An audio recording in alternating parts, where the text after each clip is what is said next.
Brothers and sisters, today's feast is a memory of two events early in the history of the church. They both happened in the first third of the 4th century.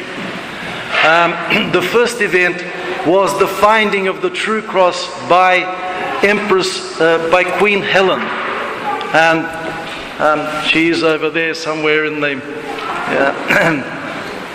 the mural. That column blocks her out for me. But there she is with Constantine holding the cross. And the other thing is that it's a memory of the building of the giant church over Golgotha and the tomb of Christ, where this true cross that she found, Queen Helen, was kept in Jerusalem. And that happened on the 14th of September, 330 AD. And that date went into Christian usage as the date. Today is the 14th of September, according to the church calendar, the old Julian calendar. 14th of September became the Feast of the Holy Cross, exaltation or elevation of the Holy Cross.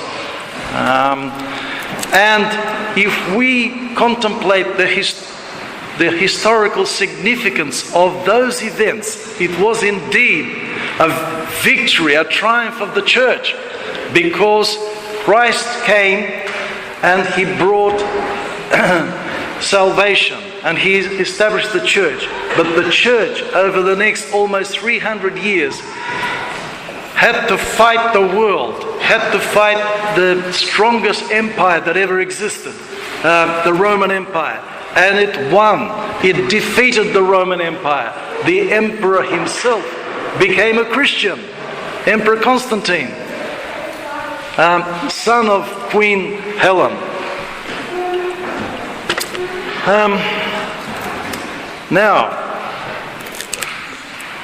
But in the history of the church, the cross as a symbol of Christ's victory is also a symbol of His love, because that's what it stands for. It is His love. And it is our love when we follow Him carrying our cross of our love. But the love of Christ has three enemies according to the teaching of the Holy Fathers. First of all, it's the flesh. Now, the concept of the flesh refers not only to our body and our bodily life, but it refers to a fleshly type of thinking. Okay?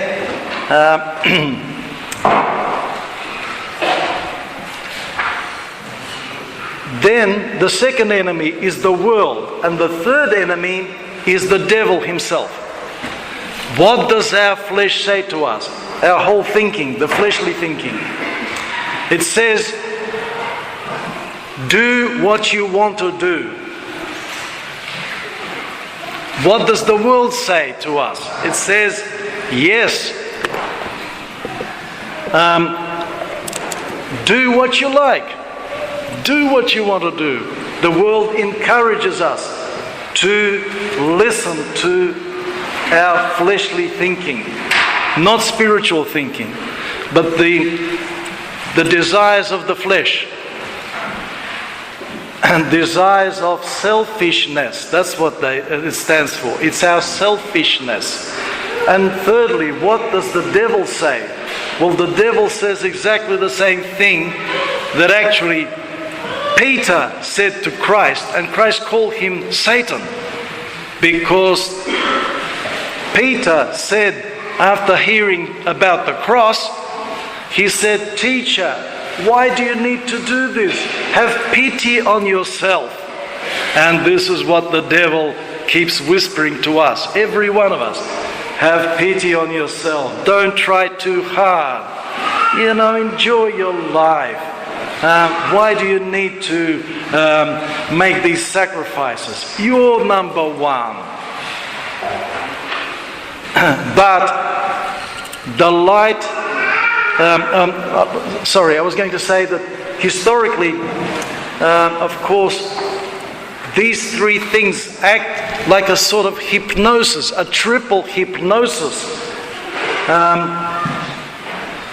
forcing human beings to yield to this. And it's very easy to yield. We don't have to try, because it's right inside of us, that desire. And so for that reason, historically, the victory of the church is no longer so evident as it was in the early 4th century. But nevertheless, as we read in the first chapter of John's Gospel, the light shines in the darkness, and the darkness comprehended it not. The darkness can never overcome the light. Even if it's a tiny light, it overcomes darkness, because darkness is nothing. It's non-being. It doesn't exist. It's an absence of light. That's what darkness is. So what should we do when we find that the modern world is so full of darkness, is so full of agreement with the flesh, with the world, and with the devil? Total agreement. We have to stick together and hold on to Christ. This is what the church is. To connect with each other, because selfishness is a disconnect from everyone. It's a disconnect to be in the dark. So that's the first thing. We've got to stick together and hold on to Christ. Secondly, we should not listen to our flesh, to our fleshly thinking. We should not listen to the world and to the devil, because that hypnosis can easily force us to accept that black is white and white is black. It's a total reversal. And I think you know what I'm talking about when I say this. The capacity of the world to act with this hypnosis is very powerful. And to overcome it, lastly, of course, but most importantly, we need to tell ourselves that to belong to Christ and to belong to each other in love, we have to always be ready to sacrifice ourselves. To sacrifice what within ourselves? To sacrifice our selfishness. That is the cross. That is love. Without that, we're only Christians by name, but not in life.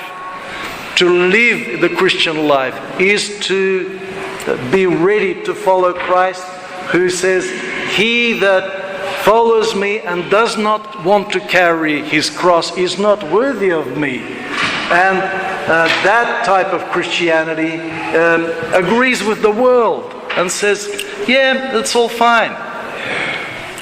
Black can be white. But not for us. Because, remember, our church is also called the Orthodox Church. Okay? And orthodoxy is a responsibility to maintain that distinction between light and darkness, between black and white. And I said several weeks ago that the symptom of spiritual death is when we fail to see that there is difference between light and darkness, that there is difference between black and white. That is spiritual death. But if we might be very weak, we might be very sinful, but if we maintain that distinction, and if we are ready to sacrifice our selfishness, then we are with Christ, and He will help us. He will give us the strength, the power, the same power that enabled the church in the first century to vanquish the world, the empire, and turn the empire, at least the emperor,